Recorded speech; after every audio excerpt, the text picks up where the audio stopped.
All right, Shalom. I want to start off by giving all praises to Yahweh by Hashem, Yahweh Shai.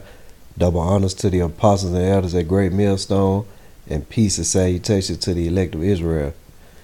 Now, I just want to do a real quick video to share an article that I was reading, and I was reading it a while back. I'm just now getting able to getting to doing a video. And I noticed that Apostle Tahar put this article up too. But I just want to go into the article a little bit and spread it further and share it with the small number of brothers that may watch my videos. So I'm going to just bring out a little bit of this article and bring out a couple scriptures with it so it'll be real quick. Now, the title of the article is Human Chip Implants Move Mainstream Despite Mark of Beast Fears. I'm going to jump right into it. It's call it the coolness factor, blame the millennial mindset of convenience at all costs, or shrug it off as a natural technological progression, the inability of society to close a Pandora's box once it's been opened. But what's becoming increasingly clear is what used to be regarded as creepy as science fiction has now gone mainstream. Take RFID technology, formerly stuff of animal identification chip implants. The technology is now moved into human hand. It's not, as this headline from the mainstream CBS News shows, exactly a topic of underground discussion any longer. It's becoming mainstream. Meet the humans with microchips implanted in them. The news organization reported in June in a piece about a Minnesota software engineer who used his chip in his finger to control his smartphone, and a Dallas woman who used hers to open doors at her place of work in place of a key card. They sell it as convenience, easy to use. The once queasy technology seems destined now to grow popularity. Catholic Online may have recently written how a microchip implanted on human beings has chilling implications, conjuring up images of the mark of the beast as mentioned in the book of Revelation.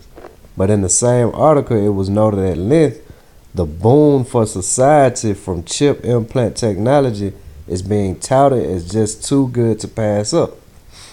And that's how they sell it to you. Too good to pass up. You don't have to carry money. You don't have to have keys. You can just use your chip.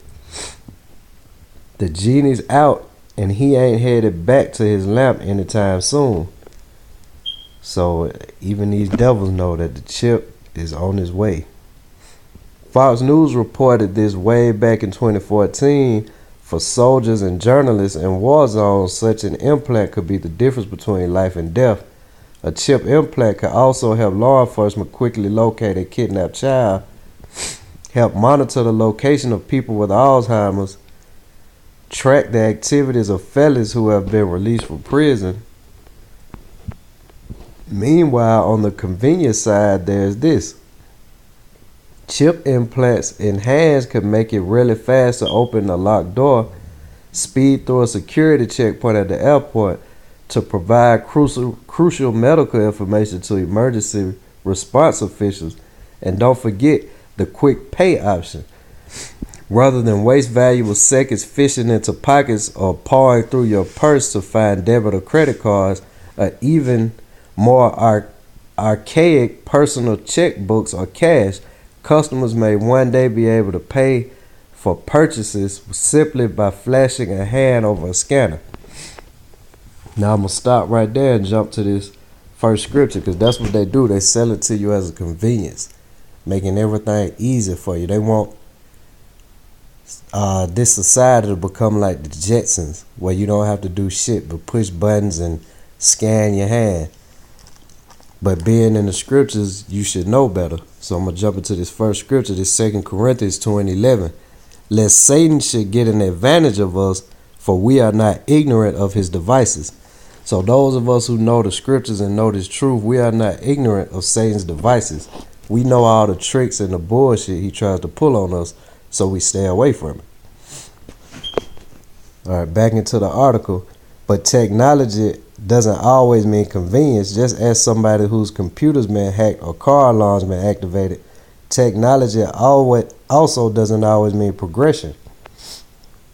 Sometimes it brings loss of personal freedom and opens the door for government intrusion and control. And that's what it's all about.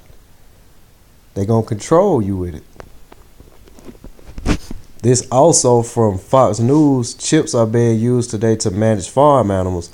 Farmers can track sheep, pigs, and horses as they move through the gate, weigh them instantly, and make sure they are eating properly.